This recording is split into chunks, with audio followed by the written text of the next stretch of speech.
Welcome, everyone, to Liberty Talk Radio, America's libertarian voice, broadcasting from our studio in Tulsa, Oklahoma, to around the world.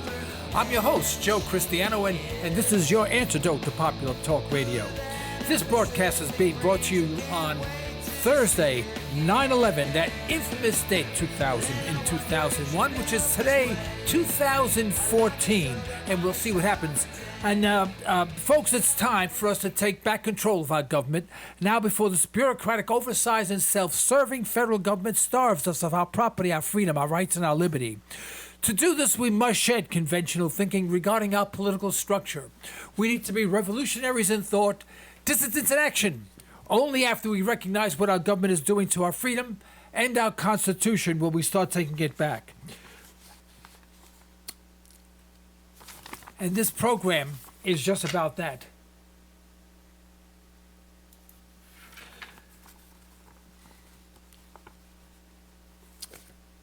During our live broadcast, we invite you to call toll-free 888-773-4496. Send us your emails to comments@libertytalkradio.com. I encourage you to get educated on economic issues. Go to Andy Sutton's website, sutton-associates.net. In his monthly newsletters and podcasts, Andy discusses economic issues and how they affect you. For your daily commentary on current events, I suggest that you read briefs by Paul Jacobs' Common Sense. Just go to thisiscommonsense.com. Liberty Talk Radio broadcasts are archived and available from our website as well as iTunes. You may also follow us on Twitter @LibertyJoe. You may also find us broadcasting on TuneIn and Liberty Express Radio. Lastly, I would also like to remind our listeners to subscribe to our reminder service by visiting our website and clicking on the subscribe icon, so we know who you are, so we can send you a notice. That's what we do that for. We don't do anything else, not yet, at least. Okay, so you don't have to be afraid. We're on video this morning.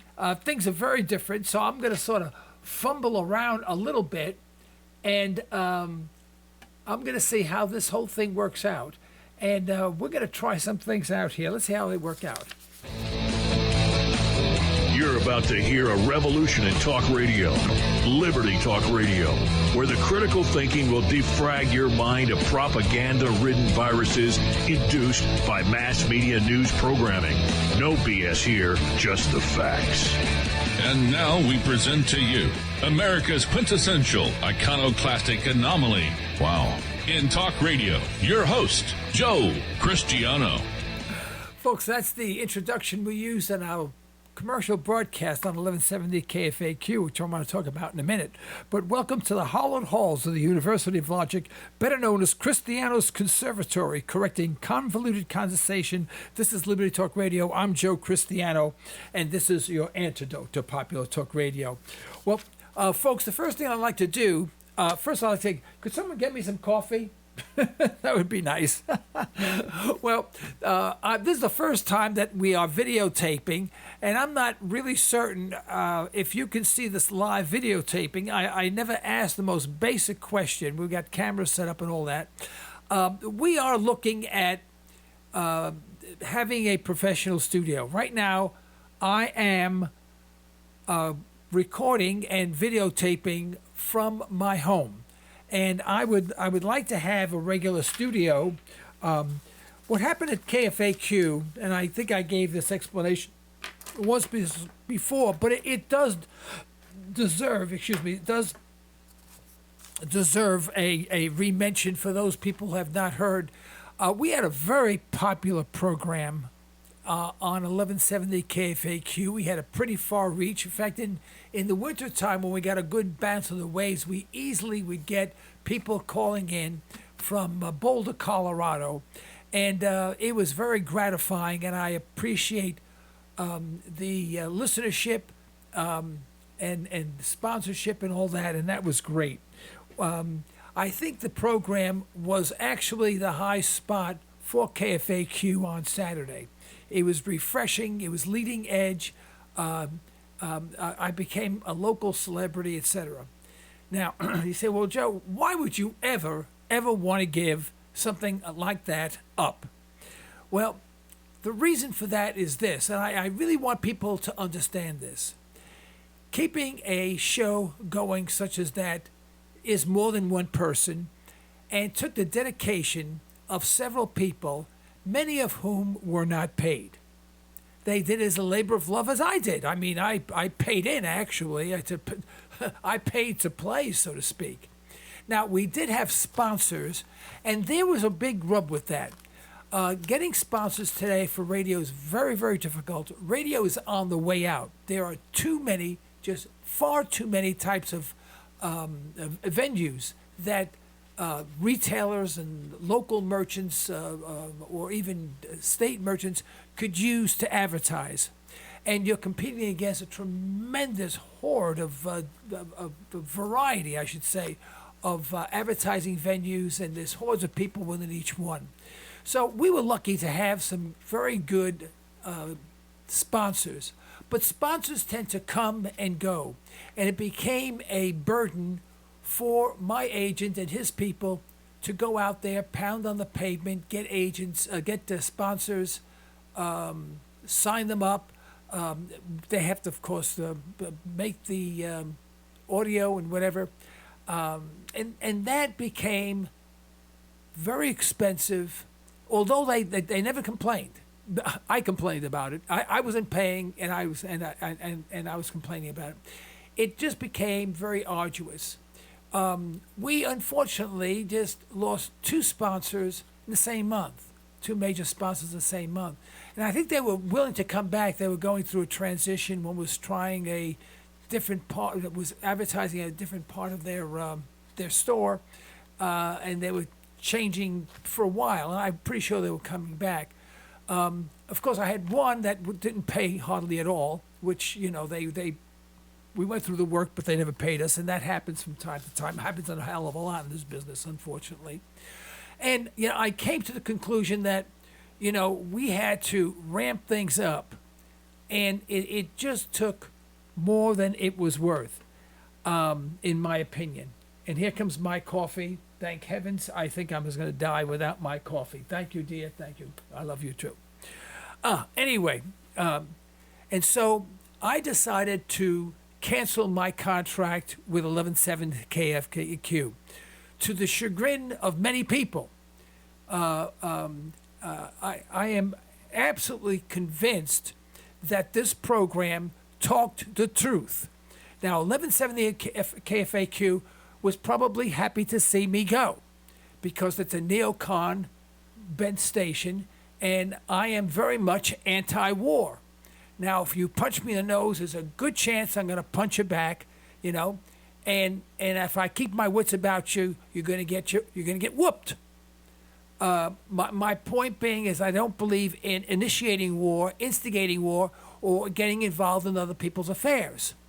I guess I'm very, very much like my mother. You know, and her philosophy was if everyone would just stay home and mind their own business, the world would be a better place.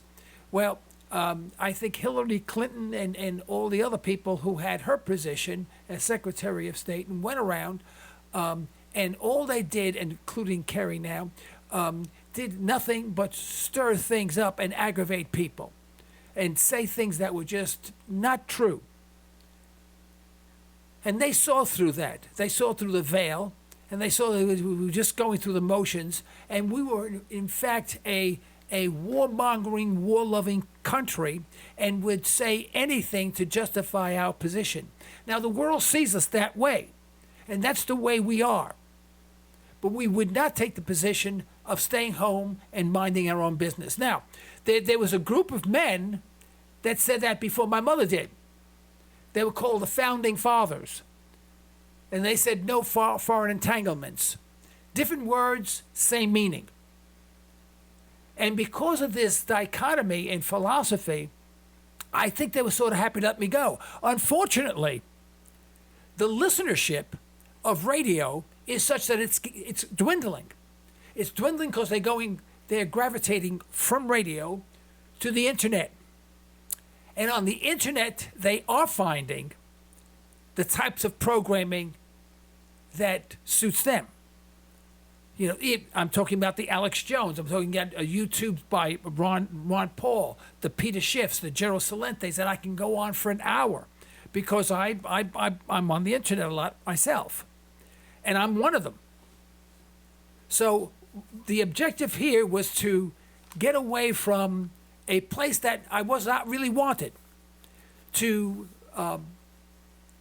beefing up a broadcast that would have better listenership by virtue of the fact that we were talking about things that people wanted to talk about. I'm going to give you a few examples today, and I think you'll know exactly what I mean. Now, I hope this is all working and coming out well, because if it's not, there's a lot more we have to do with the audio especially. And some stuff you won't be able to hear because apparently it goes through the computer board, but there are no the speakers.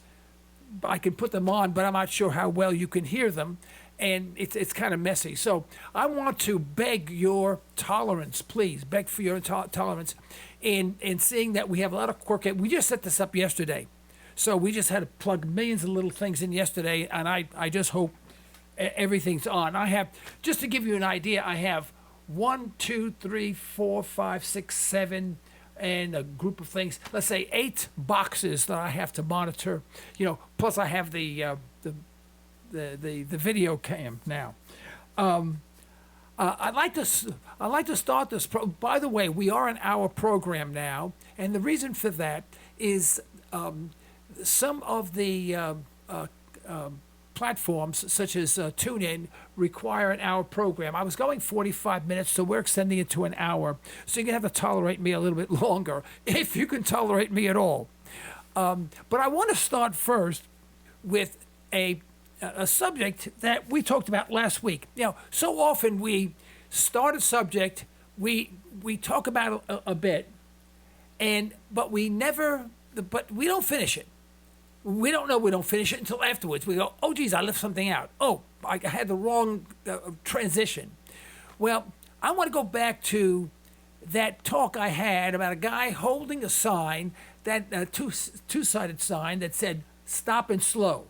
And I talked about how a person could stand there all day and his only job is to hold a sign, and why would we be paying someone like that minimum wage when someone with no education whatsoever, maybe even an elementary school kid, anybody, or machine obviously also, can stand there and do it for $1 an hour and be ecstatic about doing it and give them some work experience rather than having someone, with a living wage, to do something like that.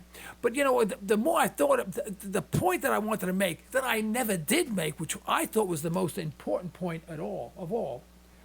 Hold on one second. Aaron, give me my black folder, please. It's on the ironing board, I think. And here's the point. We go to school from first grade to 12th grade. Now, that's 12 years, and many of us go to kindergarten, which makes it 13 years. Now, thank you very much. I'm sorry, you're going to hear a lot of side calling and stuff like that until we get all ironed out here. And I want to ask every one of you to think. Now, this program is going to be about thinking, not just about talking about, the Republicans are good, bad, and the Democrats are good, bad. It's not going to be that. It's going to be about thinking. And it's really, some of the things just bother me because we don't think.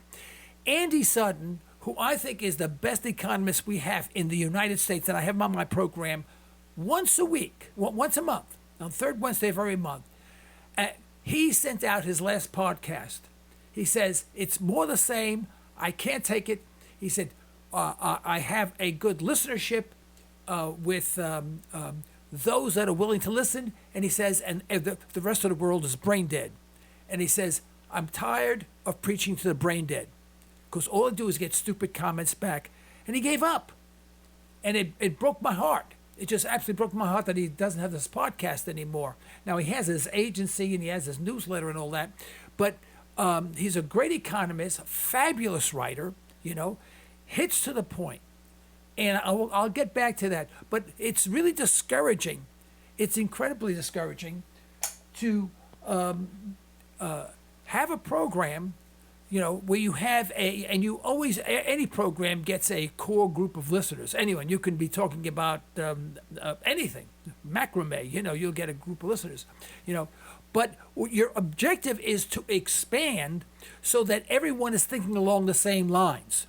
You see, the country today is thinking along the wrong lines. And I'm going to talk about that in relationship to Obama's speech last night. That's why I asked my wife to get me my notes. I left them inside. And it's not so much what is said, but what is not said, or what is not asked, or what is not permitted to be asked. Right? But let me get back to this. I challenge anyone to think for a second and say, if I did something for 13 years, would I be pretty good at it? Now, I'm not talking world-class philharmonic. I'm just saying, would you be pretty good? If you practice every day the guitar for 13 years, would you at least know how to play a song on a guitar? I'm talking about playing 5 to 7 days a week for 13 years. What would the answer be? And folks, by the way, you can call and interrupt me at any time. Toll free, 888-773-4496. We still have our Blog Talk Radio number, which is 646-652-4620. That's where our major platform is, and we also stream on the internet. So it's 888-773-4496. The 646 number filters into the toll-free number. Makes no difference which one you use. Please do call with your questions, comments, and criticisms. Please, I really value them. And the only thing I ask is just be nice and be kind and be constructive. All right. Now, would you be good at playing a guitar after 13 years? Now, I'm not suggesting that you're going to be the best guitarist in the world, and you're going to go on to fame and fortune and even play in the Philharmonic. But I'm just saying that you would probably be pretty good, and you'd have a trade. You'd have something that to show for 13 years of playing. In fact, if they really practice for every day for 13 years, you'd be darn good. You can probably play in any band at all. Again, you may not be the best, but you can probably play in any band. My son did that, by the way. He's a bass guitarist. I mean, he can play in any band. A band picked him up, one of the gals from The Voice, she has her own band now. And she didn't win. She got cut the first time around. Very good singer. And she put a band together, and they called my son, just right off the cuff, because they knew he was a bass player. And he had to learn, I think 130 songs. And he practiced every day, well, he knew how to play well anyway, but he had to practice these songs for weeks before they allow him even to be on the stage. And now he's sort of like the kingpin there, of that group. I mean, he practices all the time. I'm just saying there's always something. Now, he makes pretty good money just doing that. He has a job, but he makes pretty good money. I mean, right now I think he's getting on one gig, and I shouldn't be giving this out, but I think he makes like $400 a night, right? Which isn't too bad, for playing for 2 hours. That's not bad. That's $200 an hour. And of course, he doesn't play 12 hours a day, but or 8 hours a day, but it's great supplemental income. My point being, again, when you're doing, I don't care what it is. Well, if you studied minerals, rocks, minerals, things like that, for 12 years, you just did it on your own. And every day you studied part of it, not all day long, but you studied, and you got interested in it, and you investigated different things. Would you know something about rocks and minerals after 13 years? Well, I would venture to say that you may know as much, if not more, than someone who graduated college. It's like that with anything. If you went to the drag strip every single week, and you tinkered with cars for 13 years and tinkered, would you be going to the drag strip with a car? Would you be competitive? Yeah, probably so. Now, you're saying, Joe, why am I dragging this out? What is all this about? Well, here's my point. My point is we are not thinking as a nation. We have our children today who are going to grammar school and high school, which totals about 13 years. Yes, they get a couple of months off during the summertime. I recognize that. And yet, when you see and when you hear what these children have learned after that period of time, you wonder whether they even went to school in the first place. With a high school education, they wind up knowing practically nothing. And much of what they learned is not useful, nor is it correct. They learned an abomination of American history. They learned nothing about the Constitution and their freedom. They learned nothing about what how our founding fathers intended this nation to develop. They learned nothing about that. They have a government program that's jammed down their throat, no different than the communist program. And when they graduate, they can't find a job. In fact, after 13 years, guess what? They wind up holding a sign, one side of which says stop, the other side of which says go. And when they hear the whistle, they turn the sign around, and the cars from the north go south, the cars on the south side stay on the side and wait for them to pass, and they reverse the procedure. You've seen it in construction. Now, someone who is retarded, and I'm not being funny about this. I'm not being funny about retarded people and making fun of them. Someone who's very, very slow, who has a learning disability, who has no hope of getting any type of what we would call normal job, can do that job, with less than a minute's worth of training. And yet, someone with a high school education, 13 years, can't play the guitar. You get my point, folks. After 13 years, they can't play the guitar. If you had a son or a daughter who was playing an instrument for 13 years, and after 13 years sound like they never played it before, would you not be concerned?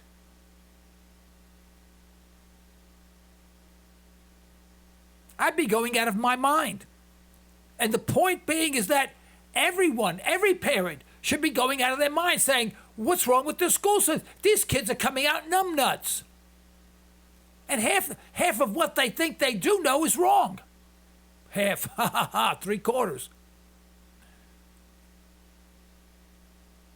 And then adding insult to injury, the government says, you have to pay these people who know nothing, can do nothing, can't think, have been indoctrinated for 13 years. You have to pay them a living wage.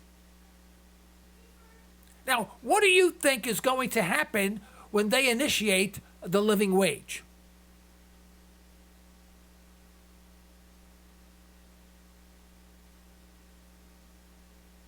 Let's say it's $10 or $15 an hour. What's going to happen to all these entry-level jobs that most high school kids get into to at least get their foot in the door so they learn something? They finally learn something. It's a traumatic experience for most of them. They use it just as a stepping stone so they can prove that they can do something. Or many of them, what they do is when they go in, even a fast food franchise, they figure they prefer cooking rather than doing the books. In other words, they find themselves in their jobs. Those opportunities are going to be gone. Everything's going to be automated. Because if they have to pay $10 or $15 an hour, your $4 hamburger is now going to be $5 and $6. And no one's going to pay that. They're going to close them down. Now they're considering McDonald's employees of franchisees to be McDonald Corporation employees.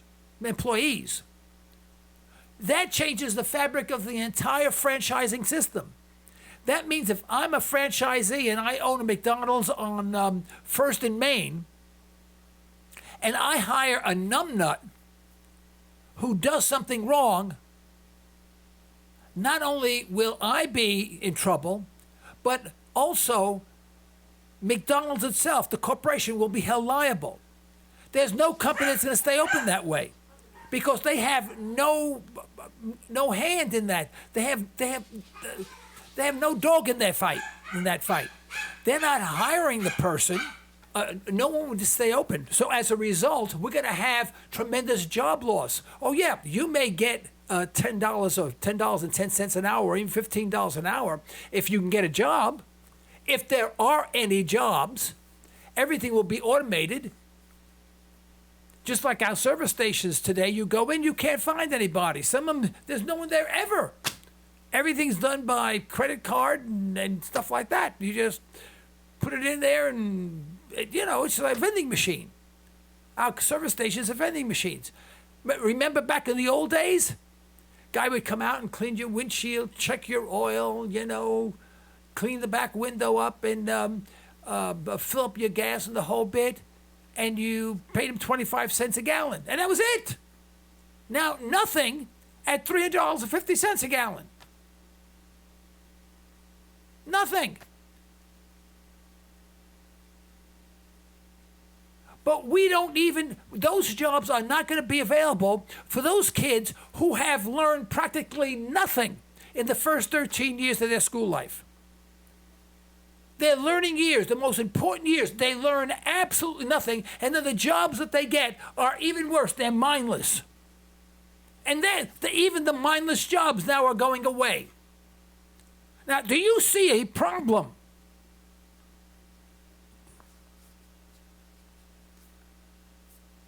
Folks, I read an article about the... let's see. There's someone here on the line. Let's take our listener. Caller, you're on the air. Hello, Joe. Good morning. You seem like you're having a problem dealing with our national government and all of the policies that they put on people. Oh, you totally misunderstood me. I think they're doing a great job. Oh, okay. Well, I'm sorry. I'm sorry, Joe. But I think sometimes we've been kind of programmed to believe certain things are necessary when maybe they're not, because what you're kind of advocating is that in as far as the economic issues go and wages go, that maybe the government should not be involved. Is that correct? Absolutely. Okay. As a concept, if the government is not going to be involved in an operation, wouldn't that be called anarchism? Yes, sir. Okay. Now, the philosophy of I guess anarcho-libertarianism, which or is anarcho-capitalism. Yes. Okay, and as far as education goes, you're thinking that maybe the government should not be involved in so much of our education. Is that correct? I don't think it should be involved in all. Now, would not that be anarchism? Well, that could be a form. The control of education should be local, and the more local, the better. You learn your most from your parents. And if we all have differences of opinions, we can learn those opinions from one another. We don't need a government to tell us that. Okay. Now, what about health care? We've got a problem with health care, with the government involvement there. Do you think that maybe people should be able to make their own decisions without government involvement? Absolutely. Absolutely. Well, wouldn't that be kind of an anarchism? Yes, it is. Okay. All anarchism, just for the sake of our listeners, caller, the only definition of anarchism is that there are very, very strict rules in anarchism. Now, the image that we form when we see anarchism, we think of the science fiction movies of cities burning down, gangs roaming the streets with AR-15s, AK-47s. Cars always seem to be burning. I don't know why, but they're always burning. And the clouds are dark and people are starving to death. This is the image when, in fact, in anarchism, you find that the rules are very strict. just as there would be in a ancient tribe, the rules were very, very, very, very strict. Now they may have been a leader or an elder, if you will. An elder is someone who basically was too old to go hunting and to provide for the group. But what they was able to provide is the 30 and 40 years worth of experience, and they went to them for guidance. Now, that's a place where there were very strict rules, but really no rulers. And what I'm suggesting is that we diminish the role of the rulers and have more rules that we make that make sense, almost natural law rules. Okay, Joe. That makes any so sense. I'm going to put out a little bit of a provocative comment here. Since most people want to be left alone, they want to have free market capitalism, which is anarchism. They want free market education, which is anarchism. They want free market health care, which is anarchism. What are we doing with a national government that tells us what to do? Why do we have to have that? Well, we've been fighting. Well, we fought that, with the Federalist Papers and whatever. We wanted to have a confederation of states, and just be a confederation. And the Federalists won over, as you know. And the fear was that the federal government would become more and more powerful, and we would be subject to rules and regulations, etc. It's exactly what happened. And why we have it, that's the way they designed it. They thought it was the better of the two options at the time, I suspect. I thought it was, with the little reading that I have done with it on the Federalist Papers, I find that, no, I think it was a very bad decision to make. I want the option. If I don't like the way the state of Oklahoma treats its citizens, I want to move to Kansas or Texas or California, someplace else. I want to be able to pick and choose. And with a federal government, you can't do that, because what it does, it makes all the states a melting pot and basically subject to all the same laws. So you can't escape. But people are escaping, as you know. More people are leaving the United States and renouncing their citizenship because they can't take it anymore. They say, hey, that makes no sense. I can get a better deal someplace else. And they are, in fact, jumping ship. That's why they. You see, you're expressing states' rights, which what is states' rights? Is not that an anarchism among the states, where they're not controlled by a federal or a national government? So again, you're expressing anarchism. That is correct. Yeah. And okay. I hate to use the word anarchism because it has such a negative connotation. Exactly. If you went to anyone, and where did we get this concept that anarchism is such a bad thing? And would it not be from our government schools? Would it not be from our government-controlled news media? Absolutely. Absolutely. That's exactly where we get it. I mean, you say anarchism, I'll bet you if you ask people to write, just sketch out, even if they've never drawn a thing in a picture in their lives, just pictorialize the image of anarchism, and you would find bloodshed and guns and people in the street. It would be kind of rough, but that's what you would see. You wouldn't see peaceful coexistence. And I think the Indians had it more right than we did. Yeah, the natural inclination of all people is to be free and left alone. Whenever the people on the East Coast back in the 1840s were traveling west, they were always moving past the federal government. There was no government in the West. On the wagon trains, they would go, when they were on the Oregon Trail or Santa Fe Trail, whatever they were going, they were all traveling. And there was no national government ruling. There would be simply the local governing wagon master.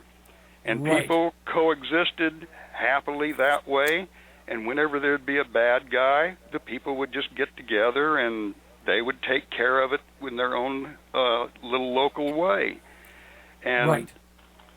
If people would actually study San Francisco, for instance, whenever they had to actually set up a vigilante committee The vigilante committee was not this real bloodshed, bloodthirsty, hang 'em high committee.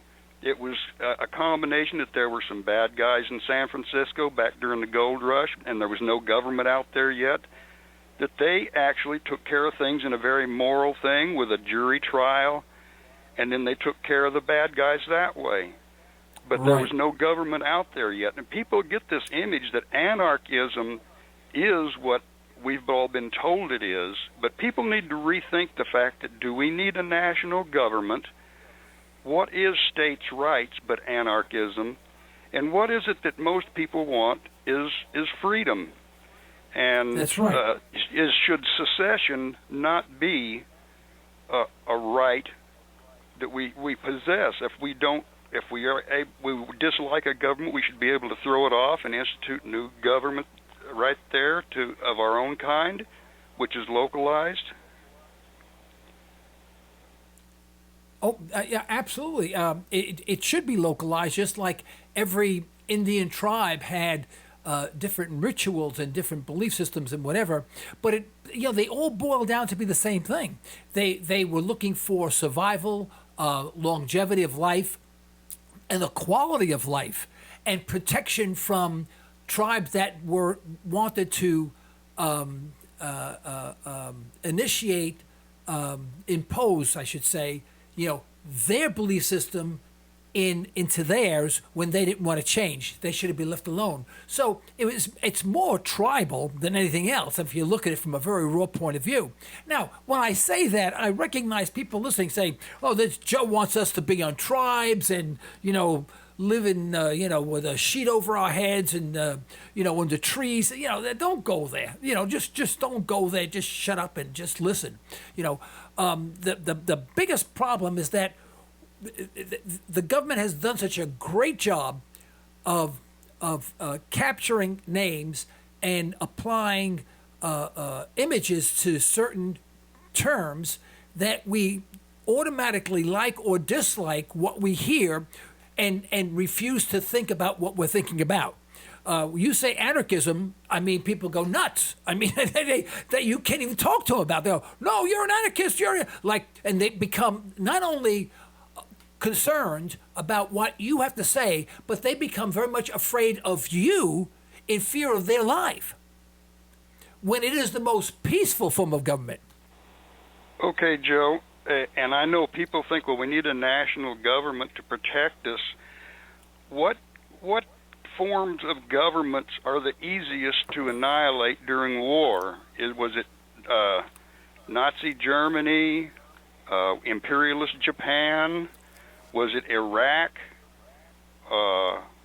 Those were nationalist governments, and we were able to take care of those.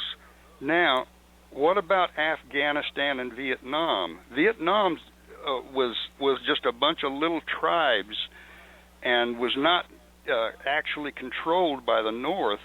And Afghanistan is a very diverse community of individual tribes and people, and yet it seems that the best defense is when the people are not controlled by this huge centralized authority, which can be easily knocked out by someone else.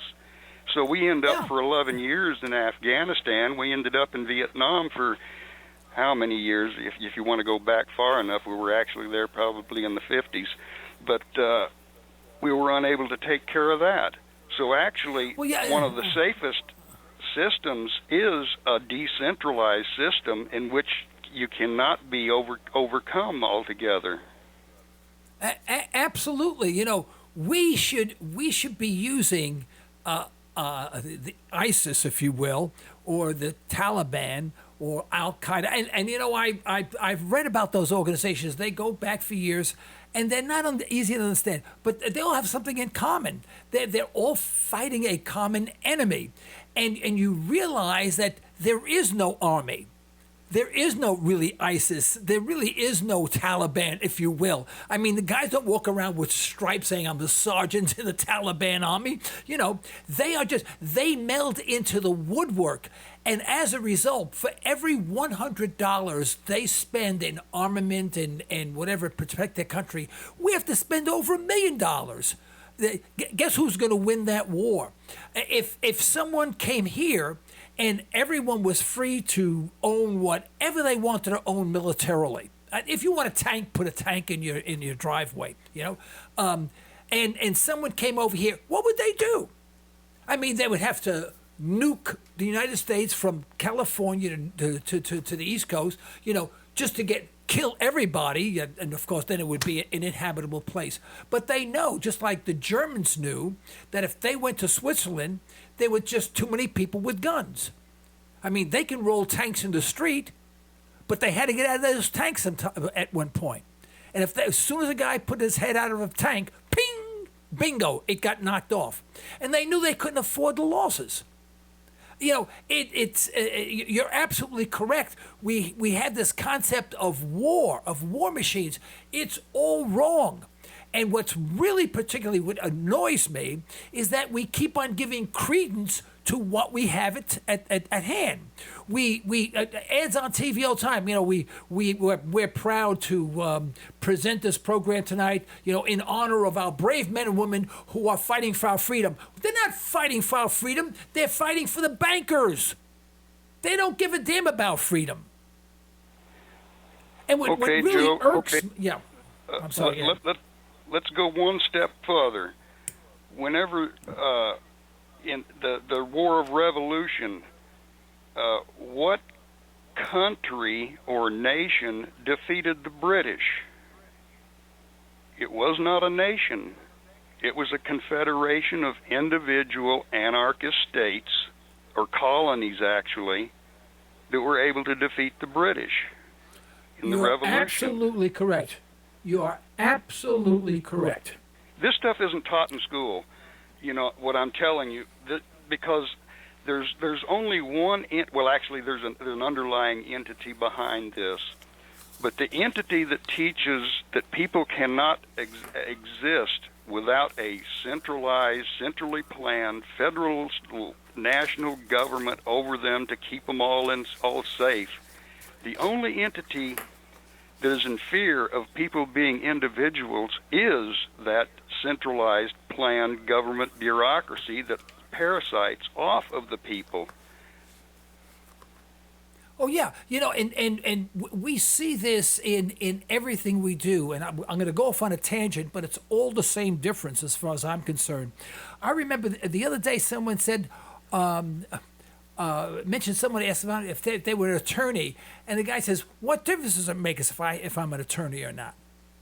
And the guy's point was well taken. He says, "Well, you mean I cannot practice law if I don't have a degree from the government?" He says, "Screw the government." He says, "Why can't I defend you in a court of law? I mean, if I do a lousy job of defending you, you'd never hire me again. I would get a bad reputation. I would never wind up in court. Why do I have to go to your stupid law school?" It's all the same thing. It's all the matter of control and money being made by organizations for staying within that in that venue, if you will, in that discipline.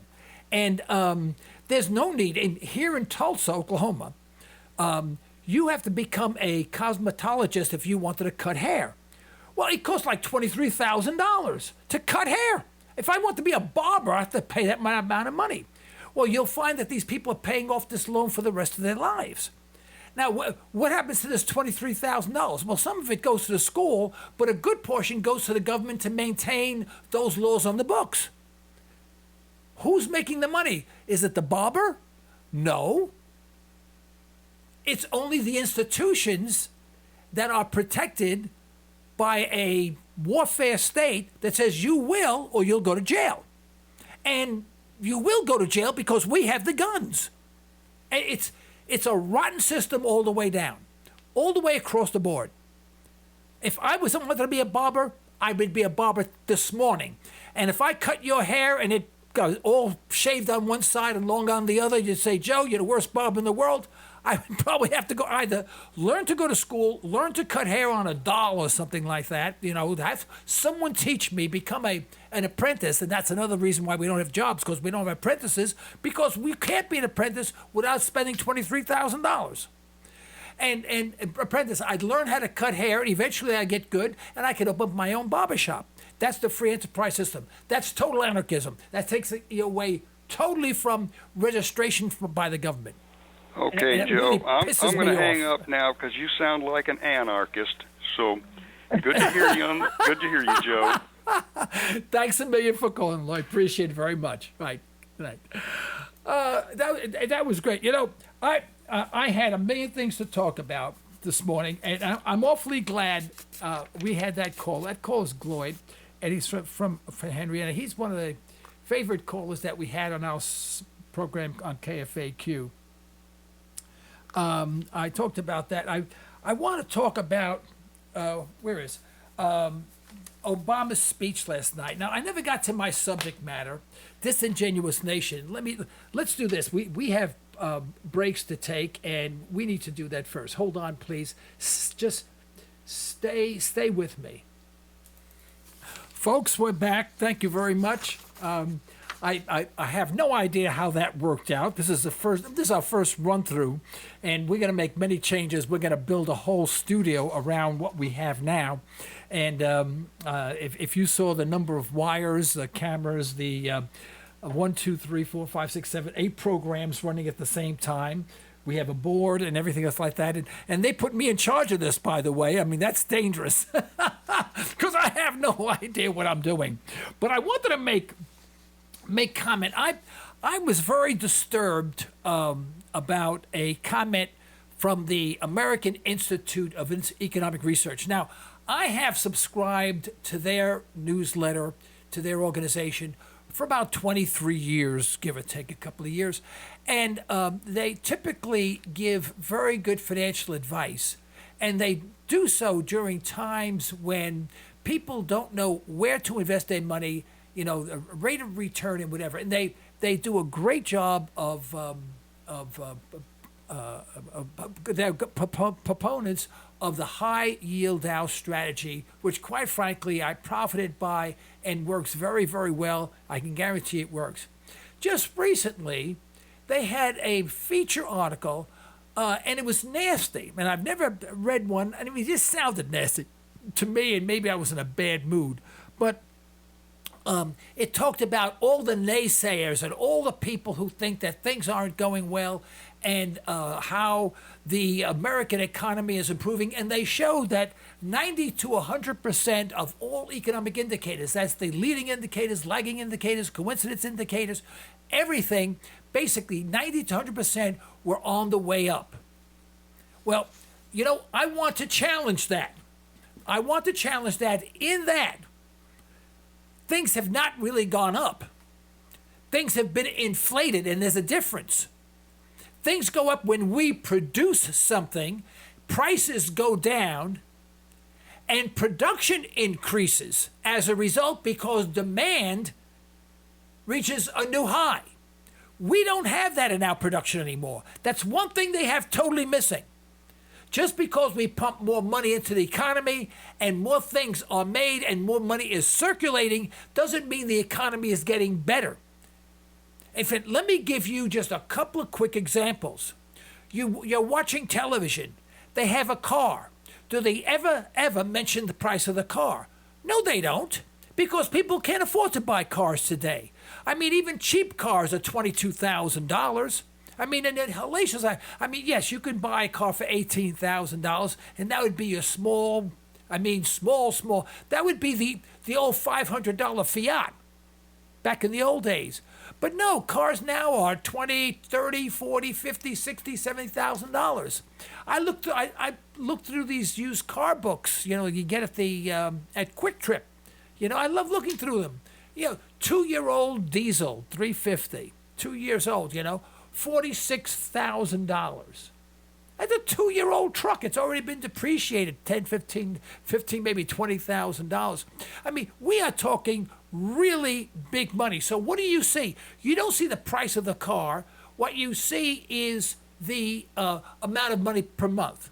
For only $479 a month, 0% financing for the next 6 years. 72% financing, 0% financing. This car could be yours. In other words, don't worry about how much debt you're in, and this is what where the United States is, in debt.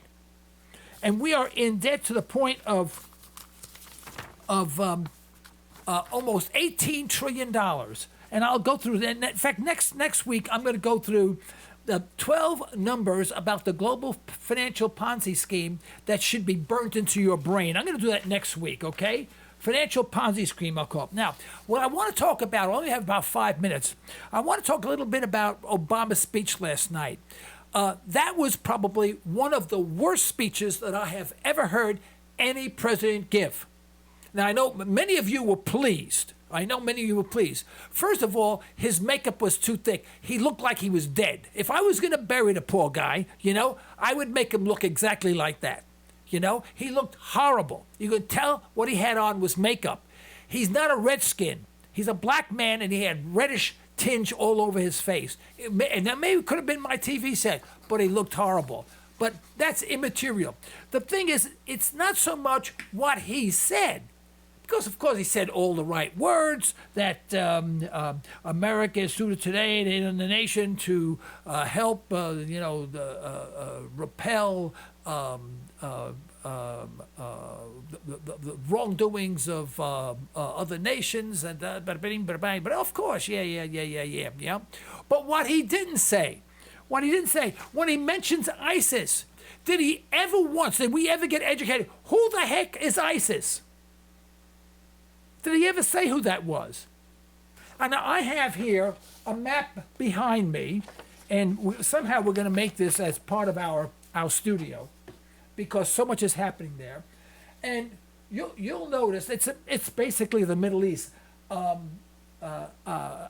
is not even on. Come to think of it, Iraq is not even. Yeah, Iraq is on it. There it is. Iraq.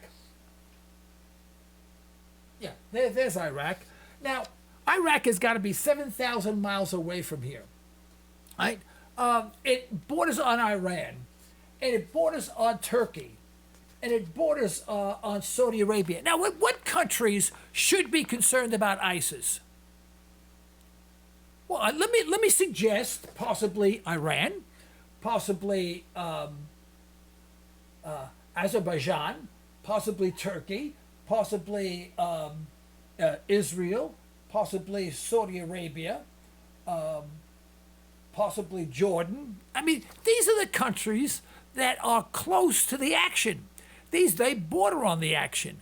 I mean, these are the countries that should be coalescing, getting together and saying, we have a problem. But you see, they don't have a problem because ISIS is not against them. ISIS is against us. Now, why would ISIS be against us when we're 7,000 miles away? Nowhere in his speech does he say the reason ISIS are killing our journalists, in the brutal manner in which they do, is because they hate our freedom, etc., etc., etc. But why do that? He never answers the question. Why do they hate our freedom? He doesn't answer it. He posed a presentation. He presented himself in such a way where all I had were questions. I had more questions at the end of his presentation than the beginning. For example, he talked about the beheading of the 2 journalists. Now, I abhor that brutal, animalistic, and the whole bit. But yet our drones go into neighborhoods, and we're not again. And he says we're not at war with a country. We're at war with a group of people. In other words, gangs. That's not war. That's an offense of that country. And that country should take care of it. But we bring out planes halfway around the world at the cost of millions of dollars to drop a bomb in a house that we suspect. Now, that person's a criminal. We suspect is a criminal. We're not at war with a country. It doesn't belong to any particular country or any particular army.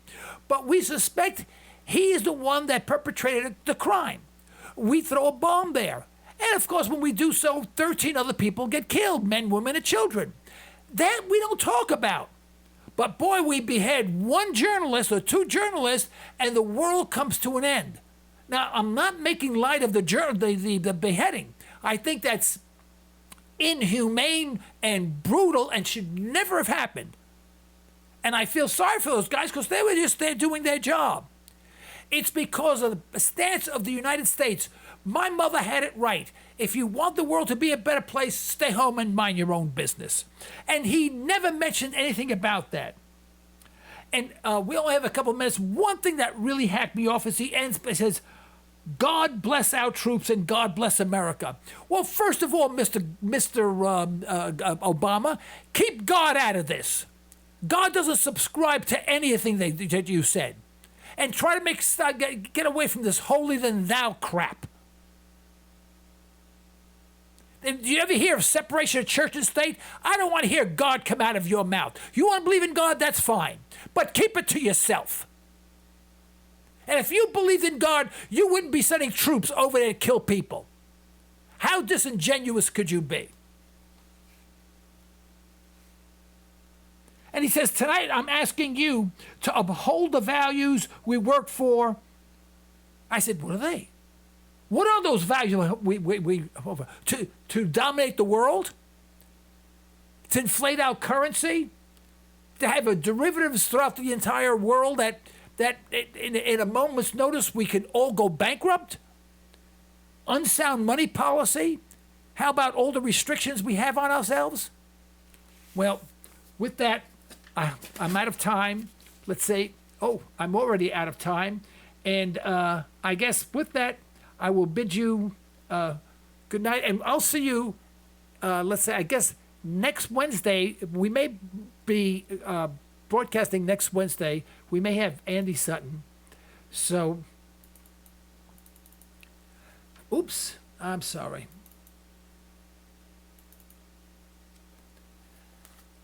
And we may have Andy Sutton next week. I'll have to give him a call. Thank you for listening to Liberty Talk Radio. And where is my closing? What a mess.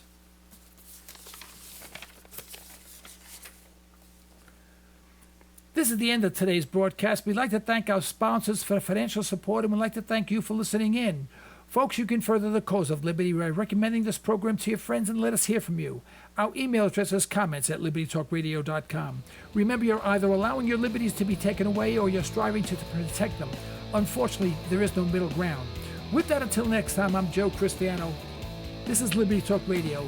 Stay well. Stay tuned.